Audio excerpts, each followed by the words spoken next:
Assalamualaikum warahmatullahi wabarakatuh. Perkenalkan, nama saya Indah Kartika Putri dari program studi S1 Kesehatan Masyarakat Stikes Mandala Waluya Kendari. Di sini saya akan memaparkan hasil kerja saya mengenai upaya promosi kesehatan dalam menghapus stigma pada ODP, PDP, dan suspek COVID-19 melalui pemberdayaan masyarakat. Baik, langsung saja yang pertama, pendahuluan.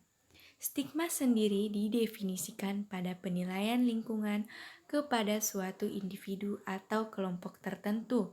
Penilaian yang diberikan seringkali merupakan penilaian negatif. Stigma yang melekat pada seseorang atau sekelompok orang tertentu seringkali membuat penerima stigma menerima perlakuan diskriminatif dari kelompok mayoritas, sehingga mereka merasa tertolak oleh lingkungannya. Hal ini juga terjadi di Indonesia, seperti yang kita baca melalui sosial media akhir-akhir ini.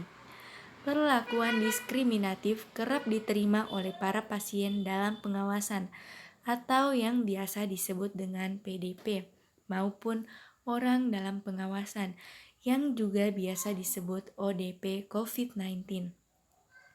Saat pemerintah mengumumkan pasien 1 dan 2 COVID-19 di Indonesia misalnya, saat itu kepanikan masyarakat mengakibatkan informasi data pribadi pasien tersebut viral, menyebar kemana-mana sebagai dampak dari era digitalisasi.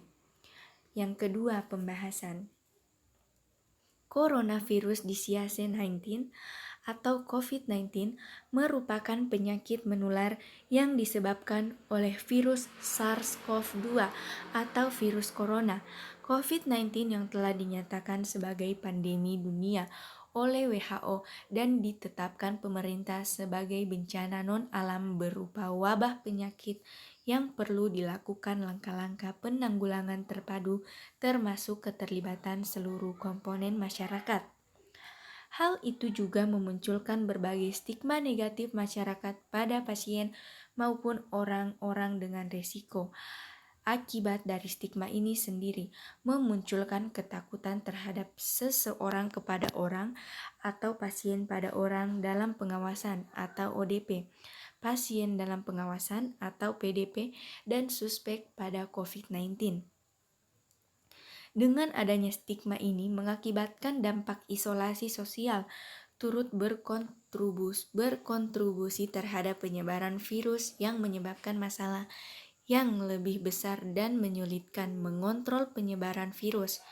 Selain itu, stigma menyebabkan orang cenderung menyembunyikan statusnya untuk menghindari diskriminasi, sehingga membahayakan petugas medis, membuat orang enggan untuk datang ke fasilitas kesehatan, membuat seseorang enggan untuk menetapkan kebiasaan sehat, dan yang mana membuat melemahnya sistem imun. Hal ini yang menjadi hambatan dalam penanggulangan COVID-19. Upaya promosi kesehatan yang perlu dilakukan terhadap pemberdayaan masyarakat pada stigma pada ODP, PDP, dan suspek COVID-19 ini yaitu menghilangkan konotasi negatif terhadap seseorang atau sekelompok orang karena menyandang penyakit tertentu. Karena jika tidak, bahaya stigma sosial membuat orang menyembunyikan status kesehatan, membuat orang enggan memeriksa diri, membuat orang kabur saat akan diperiksa, diobati, atau dikarantina, sehingga memperbesar risiko penularan di masyarakat.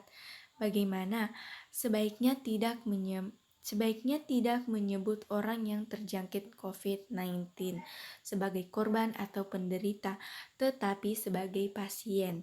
Menghindari label orang, kelompok, etnis, atau daerah tertentu sebagai penyebab atau penyebar COVID-19.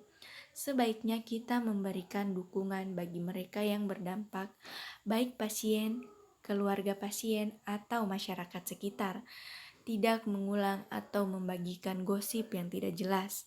kabar bohong, apalagi narasi yang bersifat siaran kebencian terhadap satu orang, kelompok, etnis, atau daerah tertentu terkait COVID-19. Kesimpulannya, stigma muncul dari ketakutan. Ketakutan muncul dari ketidaktahuan. Jadi lawan dengan mencari informasi yang tepat dari sumber yang benar. Sebarkan berita baik, misalnya kesembuhan pasien, cara mencegah yang praktis dan tepat, cara mengamankan diri dan keluarga dari transmisi, atau kisah perjuangan para nakes dalam menangani wabah ini. Selain itu, sebaiknya menghargai dan memberikan dukungan penuh kepada para tenaga medis yang telah berjuang merawat para pasien pada COVID-19. Baik, itu saja presentasi dari saya. Lebih dan kurangnya mohon dimaafkan. Wassalamualaikum warahmatullahi wabarakatuh. Terima kasih.